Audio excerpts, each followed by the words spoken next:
Bonjour, je suis Éric Brionne, bienvenue dans l'Observatoire du monde qui arrive, une coproduction pédagogique entre la Paris School of Luxury et Dark Planning. Nous partirons à la recherche des signaux faibles du monde post-Covid-19, car oui, le monde sera différent une fois la pandémie vaincue.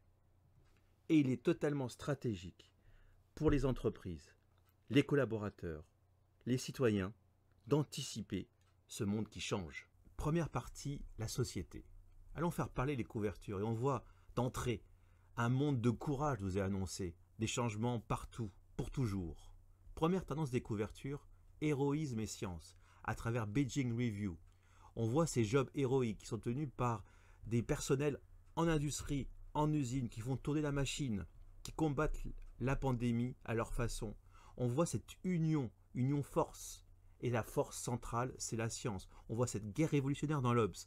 Et on voit enfin le visage du courage à travers des chercheurs. Deuxième thème, et là c'est l'antithèse. Panique et PQ, association des deux mots qui peuvent être explosifs. New York Magazine, don't panique, don't est barré. À travers ce grand sondage qui a été fait, on voit monter cette panique dans les transports en commun. On voit aussi que finalement, la chose la plus dure pour les New-Yorkais en termes d'abandon à cause du confinement, c'est de ne pas sortir et boire des coups avec leurs amis. Et bien sûr, ce symbole du PQ qui devient un bien suprême. On voit cette référence à la mort aux trousses. Esthétique de la contamination. On voit dans les couvertures qu'on va rechercher le visuel pour créer cet impact.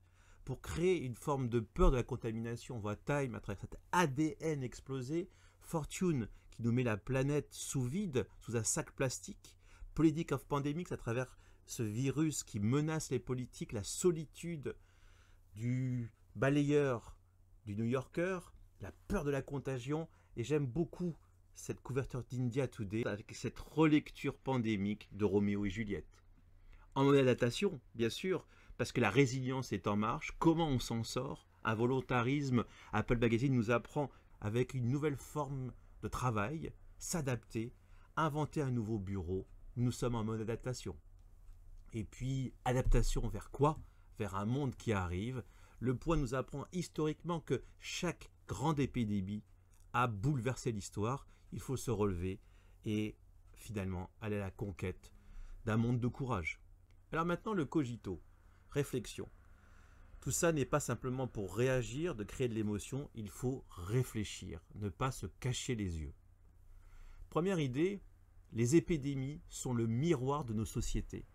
On voit à travers ce livre Epidemic and Society, très présent, qui nous annonce des choses. Les gens sont concentrés de façon très dense dans les villes énormes.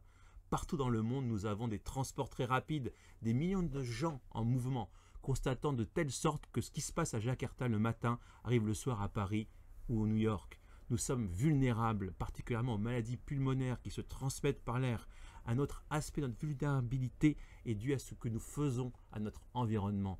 Nous envahissons des habitats naturels et par conséquent, nous avons des contacts que nous n'avions jamais eus auparavant avec des animaux qui sont des réservoirs à virus. Ce n'est pas un hasard si l'homme est de plus en plus contaminé par des animaux ou des arbres. Cette pandémie révèle des fractures sociales, même en France, où on voit finalement que la part des Français qui sont en télétravail ne représente que 27%. Chez les cadres, le taux de télétravailleurs dépasse les 60%. Se forme ainsi un nouveau clivage social entre les télétravaillables et les autres. Cette épidémie éclaire les fractures multiples du monde du travail.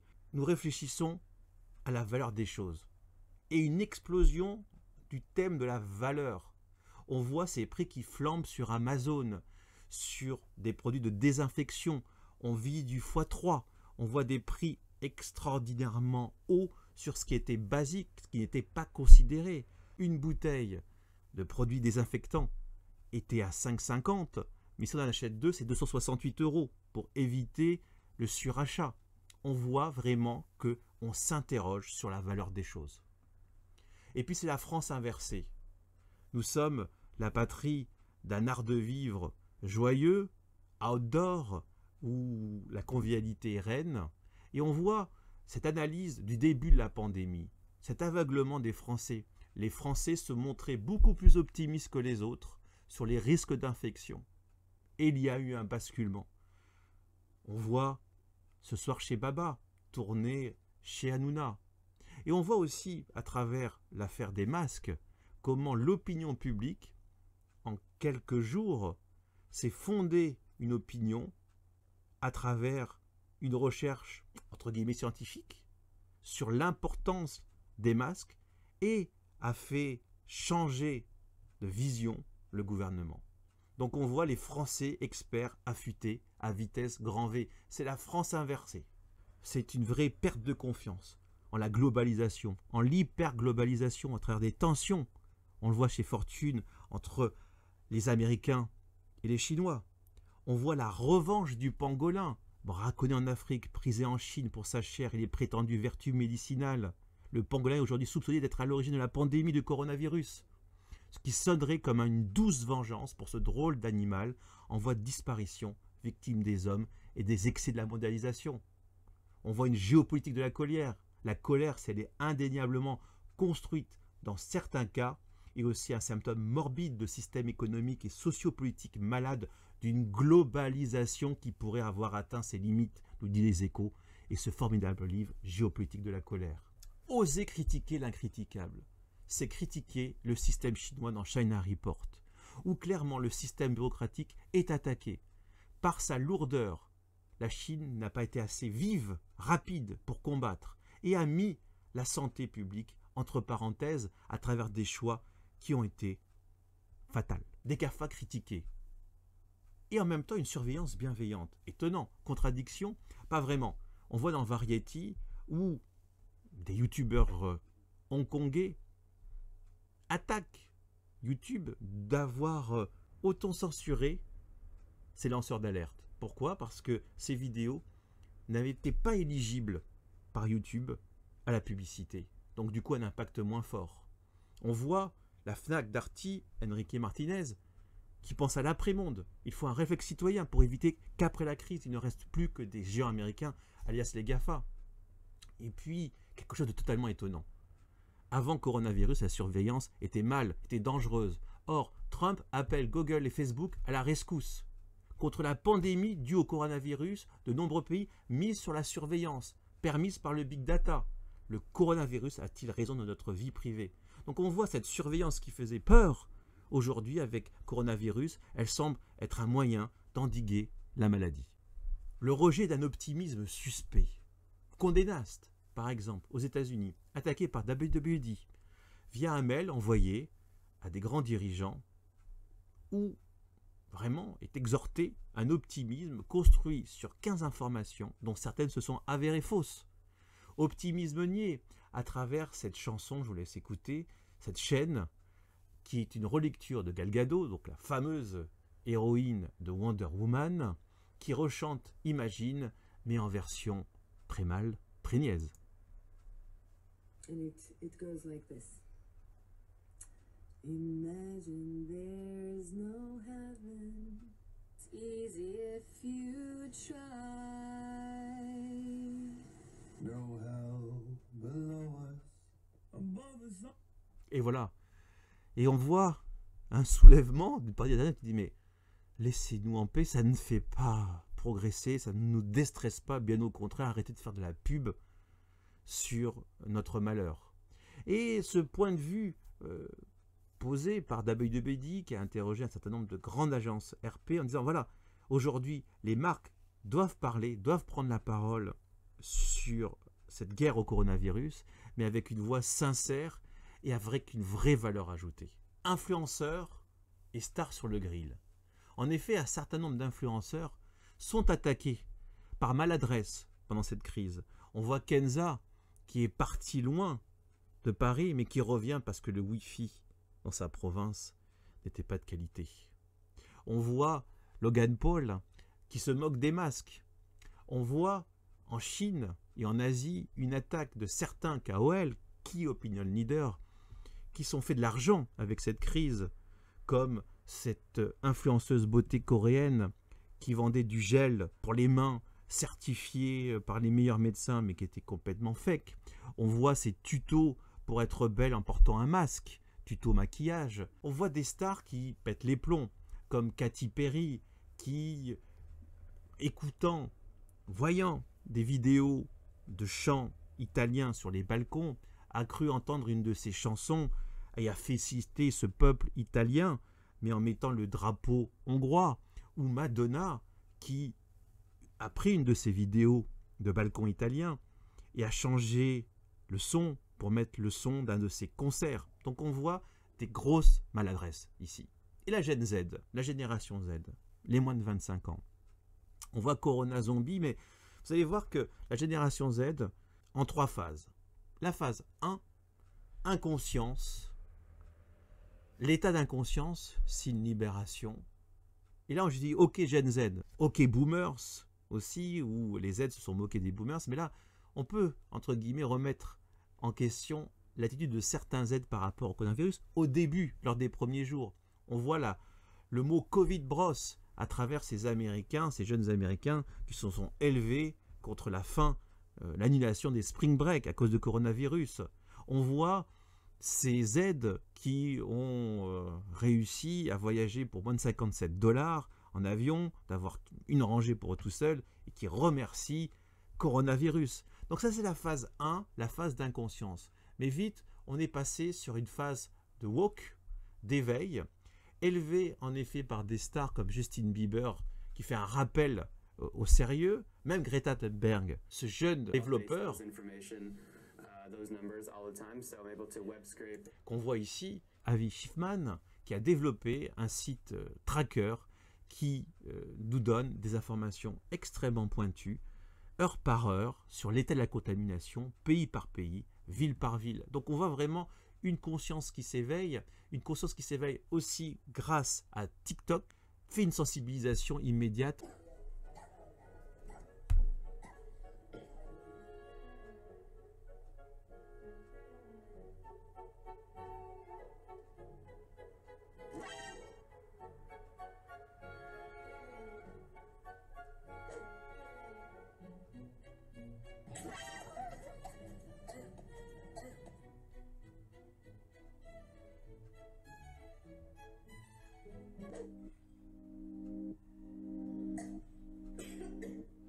Et voilà, c'est la contamination. Une autre vidéo de pédagogie.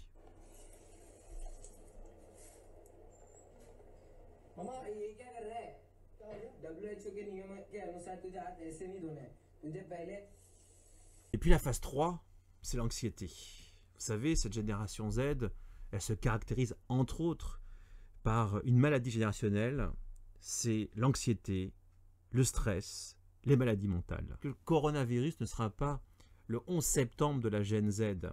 En tout cas, cette anxiété, elle est prise en compte dès maintenant par une réflexion économique jamais vraiment cigale, elle est de plus en plus fourmie, même avec ces grands fers milléniaux, où on voit clairement des premiers chiffres de contraction économique auprès de la Gen Z qui déjà prend en compte l'après-coronavirus et que cet après sera au prix d'économies draconiennes. Voilà, la première partie est terminée sur la société. Maintenant, nous allons nous concentrer sur la partie 2, cette image extrêmement intéressante d'Adweek, dans cette idée de volontarisme marketing, économique, pour aller de l'avant, construire un nouveau futur.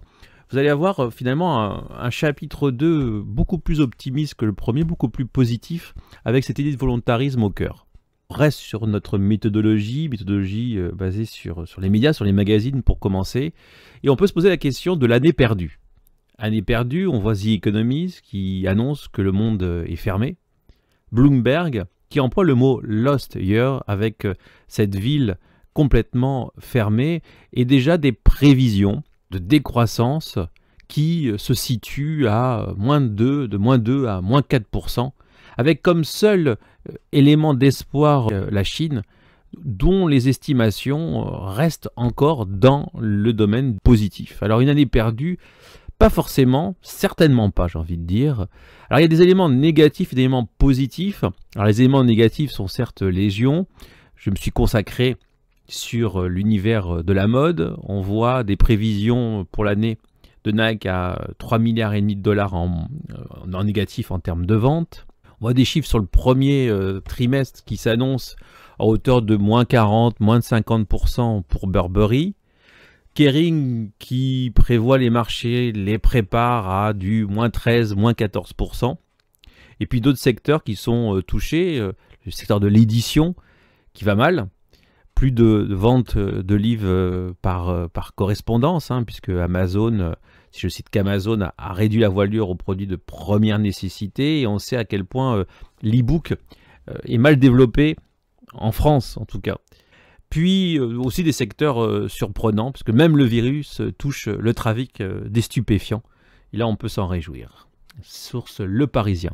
Et puis il y a du positif. L'espoir vient de Chine. 81% des riches chinois prévoient un retour à la normale pour juste au début de l'été. Hier, le China Film Insider annonçait réouverture de plus de 500 cinémas. Vogue Chine, on voit que les femmes, les lectrices de Vogue Chine vont privilégier la beauté, les produits de beauté et autres skincare de luxe à 80%, donc finalement se faire du bien par des produits de beauté. Sur GQ, c'est presque 57% qui, justement, aussi vont privilégier des produits de beauté à d'autres secteurs, des chiffres étonnants. Et puis, il y a des gagnants à la crise, on va voir les jeux vidéo bientôt, mais le secteur de l'alcool aussi fonctionne très fort dans le monde anglo-saxon. On consomme plus d'alcool via e-commerce. Est-ce que c'est un besoin de festif qui réapparaît? Donc on voit certes du négatif, mais du positif, avec quand même comme centre de gravité, on sent que l'élément de départ va être la Chine. Donc on sait qu'aujourd'hui, la Chine représente, bon an mal an, plus de 35% du business du luxe. Si on suit le rebond qu'on attend de coronavirus, on risque d'être encore plus dépendant de la Chine et du consommateur chinois. Et on voit ce visuel qui a été pris ouverture de boutique de Chanel à Shanghai, avec déjà l'apparition de files d'attente. Les scénarios au-delà de la Chine sur le monde d'un point de vue global, en particulier en France, là encore les Échos va nous proposer différentes théories des achats différés. Pendant des mois, on s'est restreint, on va récupérer finalement ces achats et les faire une fois la crise sortie. Donc simplement du décalage. L'autre théorie qu'on entend le plus, posée ici par Gaspard Koenig, c'est la théorie d'un ralentissement profond.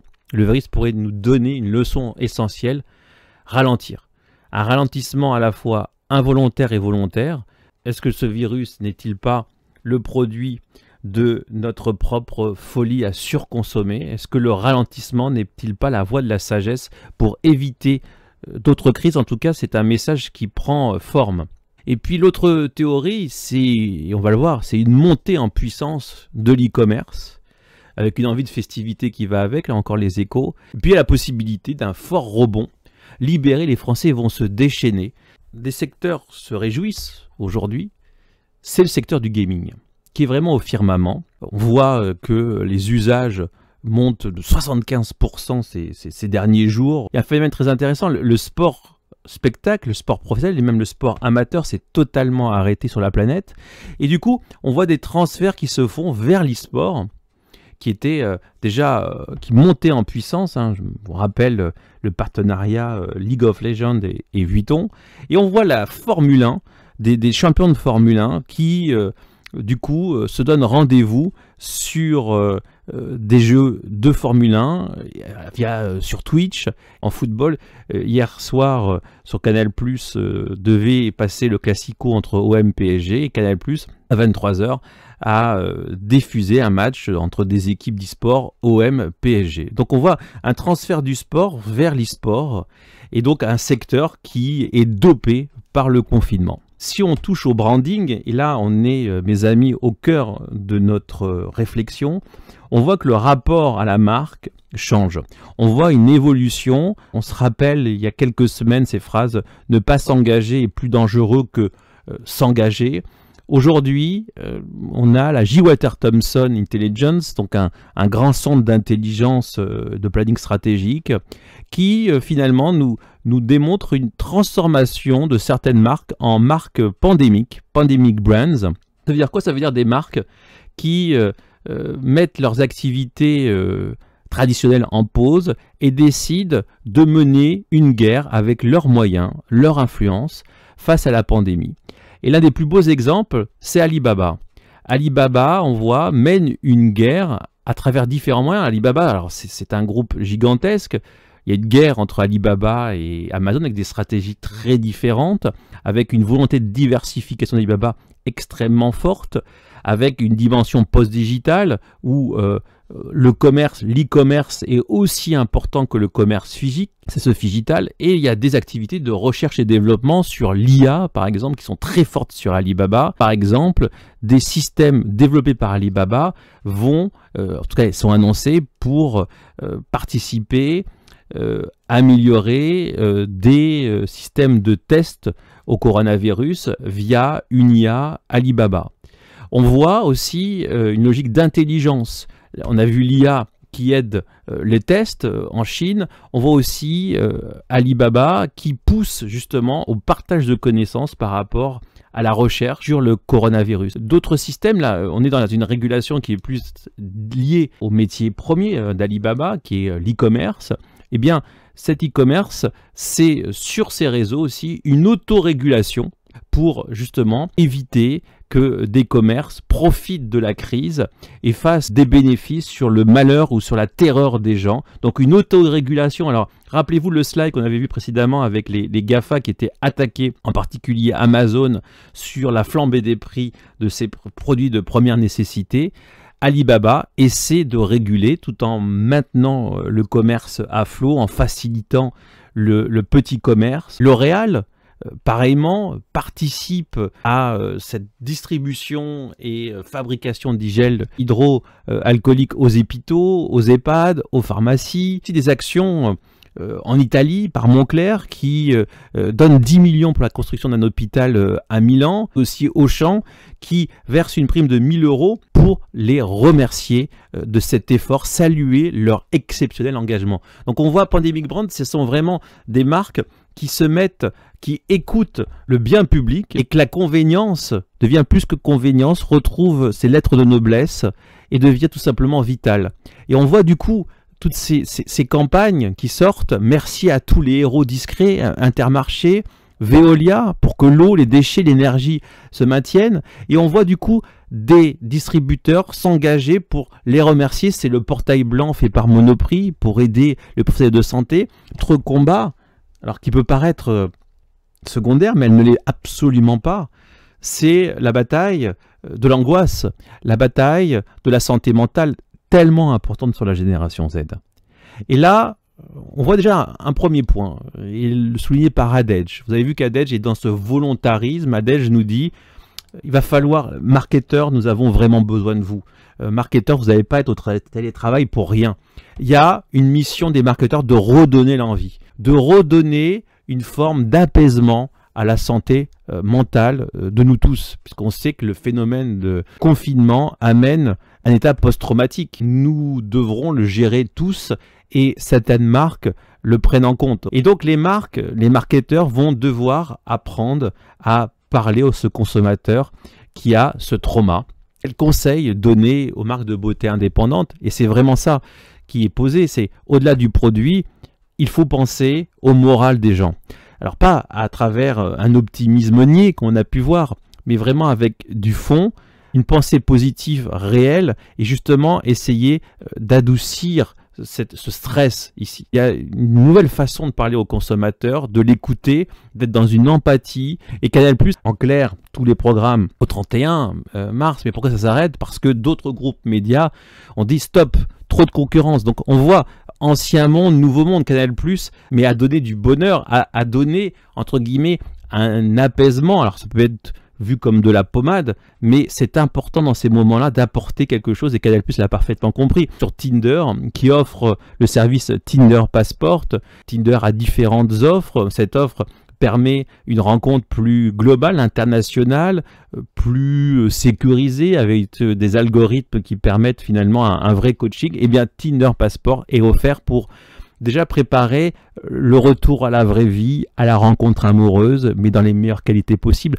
Voilà des actions de mental health, d'apaisement, de pandemic brand. Là, on va entre guillemets, de l'affrontement le plus dur, la recherche avec Alibaba, en passant par le gel. Et là, on a sur des choses qui sont plus douces, mais qui ont leur impact. On a vu des stars qui se plantent à travers ces chansons pathétiques, mais il y a des stars qui sont aussi en mode pandémique. Britney Spears, on va l'écouter.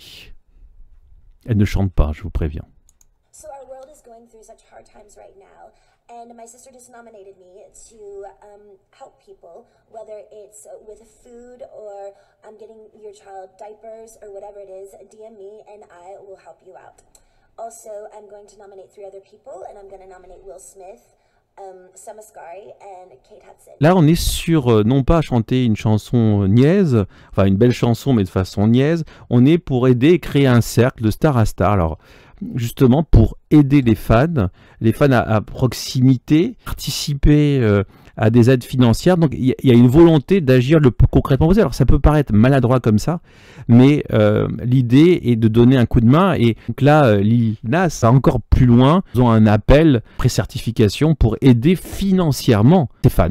Donc, on est vraiment sur des stars qui essaient de faire au mieux, de participer à ce mouvement de fond qui montre une prise de réel et qui demande un rapport à la marque engagé, sachant qu'une star est une marque. Sourions un peu, l'art du dating en mode confinement, Love is a Quarantine. Donc finalement, mais ça montre une envie de l'après, ça montre une envie du recontact à l'autre, tourne de créativité vers la rencontre, où on va utiliser les médias sociaux, on va hacker les médias sociaux pour justement recréer une rencontre, même si elle est à distance. On voit ce témoignage de Days avec Luc, qui parle justement d'un premier dîner rencontre, mais à écran interposé, où finalement on va offrir le repas à l'autre. Donc on réinvente les codes de la rencontre au prisme de cette époque. Et puis, on va utiliser des technologies comme nous, on réinvente Teams de Microsoft pour vous donner des cours et inventer de nouveaux formats. Et ben, c'est pareil aussi pour les sites de rencontres. On voit que ce social distancing, donc vraiment l'expression qu'on voit apparaître énormément dans le monde anglo-saxon, amène un rapport à la mode, un rapport au style. Déjà, les échos, là, on a dépassé le milliard de personnes confinées dans le monde. Nous avons une façon d'être, un style dans le confort qui va être porté en effet sur différentes célébrités qui, sans en faire trop, décontracté, sans trop y faire, mais qui devient extrêmement puissant. Et Millie Bobby Brown, la planète mode ne s'arrête pas. Et du coup, on découvre des sites e-commerce, des labels qui s'engagent vraiment en toute transparence. Et donc, du coup, Teen Vogue, par exemple, va conseiller, va, entre guillemets, mettre entre parenthèses Amazon et d'autres, et mettre en avant des acteurs e-commerce beaucoup plus responsables, en tout cas. On va pousser plus loin aussi, on va remettre en cause des choses, ce fameux consumer centrique, ce fameux consommateur au centre. Eh bien, il y a une remise en question. Le consommateur au centre, l'obsession de l'écoute du consommateur, ça, c'est un phénomène qui n'est pas récent, je veux dire, c'est la base du marketing, mais il a été croissance exponentielle avec l'arrivée des marques internet, des DNVB, qui mettent le client au cœur. Et finalement, la conclusion de Fortune sur la planète en crise, c'est-à-dire qu'on a tellement été obsédé par le consommateur qu'on a oublié les employés, qu'on a oublié de leur donner les moyens de faire ce télétravail. Parce que finalement, combien de sociétés ont découvert en une semaine les joies et les peines du télétravail. Donc finalement, tout ce temps d'obsession, d'écoute du consommateur, pourquoi n'avoir pas passé 1/10 de ce temps à réfléchir et si nous développions le télétravail? Donc je pense qu'à travers ces semaines de confinement, les sociétés dans lesquelles vous allez intégrer, où vous êtes déjà, prennent maintenant le temps vraiment de manager. Et on voit les chiffres que je vous citais en partie 1, l'IFOP, qui montrait à quel point il y a des disparités dans ce confinement et que finalement les Français qui sont vraiment dans le télétravail, qui ont la possibilité de télétravail, représentent à peine plus de 30%. Donc il y a vraiment des gros efforts et finalement être obsédé par le consommateur mène à oublier le collaborateur, ce management. Semaine Vogue Business qui fait, c'est presque à se tirer une balle dans le pied en disant bon, la traditionnelle, la publicité traditionnelle est un peu en perte de vitesse. Aujourd'hui, il faut adhérer à du guérilla marketing. Il met en avant, pour elle, l'une des plus belles campagnes de l'année, c'était sur cette campagne Prada, sur l'idée du bouquet de fleurs. Je vous passe cette petite vidéo pour s'en rappeler. Hollow-stamped flowers such as dahlias, amaryllis, and hollyhocks need their card stamps to be filled with water. Turn the flowers upside down and carefully pour water into the hollow center of the stalk, filling it to the brim. To keep the liquid in, you can plug the stem with a small piece of cotton. Voilà, cette campagne très de la simplicité sur ce bouquet de fleurs qui est à la fois qu'on se donne, qu'on offre, qu'on passe à l'autre. On est sur de la guérilla, de l'affichage, du pop-up à travers ces fleuristes, et puis une relecture de la campagne. Donc finalement, voilà, une vision économique où on a une big idea, on la multiplie, on fait bien sûr une application, on peut se photographier, on voit ce formidable visuel à travers Seman Castar qui porte ce bouquet de fleurs et qui porte mise en abîme la campagne avec ces mannequins qui portent des fleurs avec ce papier Prada. Donc on est en plus sur un recyclage, puisqu'on c'est pas du packaging classique, c'est du papier journal avec la magnifique campagne. Donc on fait des économies, on repense le monde, on repense le branding, on repense la communication. Au-delà de la publicité, c'est un retour du service. Voilà, toutes les boutiques au monde sont fermées. Et du coup, une volonté d'améliorer justement encore plus le service, de transformer les vendeurs en de vrais conseillers en ligne. C'est la marque Credo, du coup, qui va non pas mettre en chômage technique ces vendeurs, mais les mettre directement sur le site en tant que conseiller. Donc vous voyez, une volonté d'incarner encore plus de services, encore plus de digital. Et j'ai envie de dire, ça c'est un des premiers enseignements. Cette crise, le luxe a toujours eu un temps de retard par rapport au digital. Il l'a très bien vécu. Et bien, le luxe se réveille en disant, ce canal digital, il nous est bien utile aujourd'hui en période de pandémie, mais surtout, quelque part, il donne à des millions de consommateurs encore l'envie de un service d'exception, mais digitalisé là encore, avec de l'humain, encore de l'humain. Encore plus loin dans la réflexion, vous connaissez notre démarche sprint avec les tribus. Vous savez à quel point on est concentré sur une vision vraiment la plus moléculaire possible via le prisme de la tribu. Et là, je vais vous présenter des tribus émergentes de consommateurs. Alors le premier, c'est le néo-sprezzatura. Alors sprezzatura, excusez-moi de mon accent pathétique italien, sprezzatura, c'est un art de vivre, pas l'art de vivre à la française, il a des ressemblances quand même, il date du XVIe siècle, de nonchalance, un dandysme avant l'heure italien. Néo-sprezzatura, c'est cette dimension nonchalante, l'air de rien, cette élégance qui n'en fait pas trop, avec aussi un retour sur l'essentiel. Il y a de la joie de vivre, il y a une dimension anti-bling-bling, une dimension, oui, sportive, écologique compatible, et qui est dans une dimension aussi de recherche de pureté. Là, on est face à un consommateur très intéressant, très urbain, et qui arrive à parfaitement concilier une dimension aussi sportswear. Une mutation du hypebeast à surveiller comme le lait sur le feu. Deuxième, alors il est beaucoup plus anxiogène celui-là, c'est le consommateur survivaliste. Traumatisé, il est, et on voit, là j'ai pris participant dans sa bulle, donc c'est un consommateur qui a peur, qui a un peu peur de tout, qui est dans sa bulle. Et là, je vais vous montrer une vidéo assez incroyable de Naomi Campbell, qui est un petit peu l'égérie de ces survivalistes.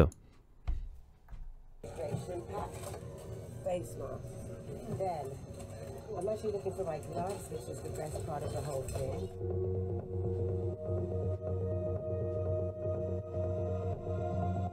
Ah, here they are. Usually I find the gloves faster because I have them separated. They're two whites. Clean everything you touch. Anything that you can possibly touch is what they do. All this stuff.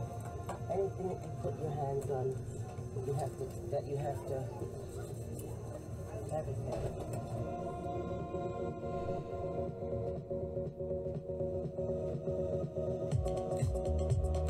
Les dernières études Chine, juste au début de cette fin de coronavirus, montrent que le consommateur chinois d'une cigale est en train de devenir fourmi. 86% ont décidé de moins consommer. Donc on va être dans une logique vraiment d'économie. Et même par rapport à la Gen Z chinoise, qui est à la différence de la Gen Z occidentale, qui se considère par ce rapport au prix qui est proche de l'avarice, de la radinerie, le Z chinois, avant coronavirus, lui consommait, il n'y a aucun problème et n'avait pas de rapport, n'avait pas de problème par rapport au prix du luxe. Cet hédonisme, cette jouissance est en train de se refroidir. Donc ce survivaliste, il fait des économies, il demande aux marques de luxe et de mode d'être très digital, d'accélérer encore cet e-commerce. Pourquoi? Parce que, ma foi, il n'est pas rassuré par rapport à son shopping à air libre, entre guillemets, et qu'il a pris goût à l'e-commerce. Il est rassuré par cet e-commerce et on voit la transformation, le désir en créer des showrooms virtuels, même une interrogation par rapport au Fashion Week, par rapport à des propositions qu'on peut avoir de Tmall Alibaba où justement on peut s'offrir des vidéos de 3 minutes de présentation avec derrière des Q&A, des questions-réponses. Donc on voit finalement le survivalist consumer, il demande au luxe une accélération dans sa digitalisation. Et de toute façon, il faut comprendre que ce survivalist consumer a un traumatisme psychologique. Donc il est en mode post-trauma. Et on voit clairement que les premières études chinoises nous montrent à quel point ce consommateur a besoin de se faire du bien. Ça va commencer par le sport, ça va commencer par du self-care, ça va commencer par vraiment une recherche de douceur, de bien-être, de voyage, mais de voyage sur des destinations qui sont encore plus liées à la relaxation, au bien-être. Donc il y a vraiment besoin d'une extrême douceur. Je me rappelle cette base culturelle du luxe, luxe, calme et volupté de Baudelaire. Eh bien, c'est aussi ce retour vers des marques aussi qui ont cette bienveillance à travers aussi des communications avec le consommateur, avec le client, encore plus bienveillantes, vraiment se sentir choyé, de façon chouchoutée. Voilà ce luxe post-traumatique. Donc, ça veut dire quoi pour le luxe? Plus de calme, de sensible, bien sûr du sustainable, du durable, vraiment l'importance du temps long. On a vu que on remet vraiment les choses à sa place, on prend du recul et énormément de positivisme ici. Donc troisième tribu, avant-dernière tribu, de Powerful Non-Buyer. Alors lui, c'est un cauchemar ambulant. On est vraiment sur une déconsommation. On est dans la honte d'acheter, le shame of buying. Fabuleux article dans M. Cela ne concerne pas pour l'instant qu'une poignée de personnes. Il peut paraître anodin, mais il faut bien constater que le flight shaming, donc ce qui touchait l'univers de l'aviation et des voyages, s'étend peu à peu. L'apparition de changements radicaux dans la manière de consommer une nouvelle, tout en se méfiant des protections ou conclusions hâtives, on peut donc imaginer un risque plus fort de déconsommation. Donc on est vraiment ici dans un risque de déconsommation. On consomme moins, voire on consomme plus. On voit par exemple Vogue Business, par rapport au public anglais, avec des prévisions sur les achats luxe en 2020 qui sont au rouge. Donc on peut imaginer que la tribu des consommateurs, qui était une minorité, avec un virus, va grandir aussi. Donc on est vraiment sur des tribus qui sont très différentes. Les trois sont très différentes. On a une plus légère et qui se réinvente. On a la deuxième qui défend. Celle-là, elle est militante dans cette déconsommation. Et puis la quatrième, alors elle est pratiquement de l'ordre de la science-fiction, mais elle fait le pont, à mon avis, avec justement notre deuxième tribu, la survivaliste, c'est les Westworldians, donc de la série Westworld. On voit ici cette idée où on se crée un double, où on va habiller cet avatar de vrais vêtements de marque, mais qui ne polluent pas, puisqu'ils sont, entre guillemets, 100% virtuels. Donc, la création d'un double, c'est Westworldian, ça vient de la série Westworld, qui nous interroge sur l'intelligence artificielle, sur les robots. On voit par exemple Copernic et la création d'un filtre Instagram, où ces filtres Instagram, on se crée une deuxième couche, quelque part, virtuelle, avec un pouvoir de beauté. Et Death Beauty, justement, nous invite à découvrir ce double virtuel. Donc là, on est sur un individu, une tribu qui vit sa digitalisation, vit son avatarisation à un niveau supérieur et qui est tenté finalement par vraiment une seconde vie. Donc on voit quatre tribus qui sont liées, qui ont vécu chacune à leur manière coronavirus, une de façon plus stylée, décontractée avec du recul et de la sagesse, une deuxième qui a peur, qui vit encore cette peur mais qui ne refuse pas de consommer, et ces deux autres qui se coupent du monde. C'était l'Observatoire du Monde qui arrive, une coproduction Paris School of Luxury, Dark Planning. Rendez-vous le 15 avril pour le numéro 2. En attendant, restez chez vous et restez forts.